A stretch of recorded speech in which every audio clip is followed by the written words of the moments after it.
Çöketmeden çıktım da Halil'im, aman başım selamet. Çöketmeden çıktım da Halil'im, aman başım selamet. Vitezde yalısına varmadan Halil'im, aman koptu kıyamet.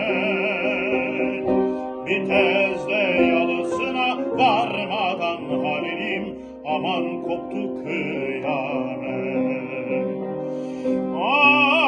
Arkadaşım İbrahim Çavuş, Allah'ıma emanet. Arkadaşım İbrahim Çavuş, Allah'ıma emanet. Burası da ispat değil Halil'im, aman bir tez ya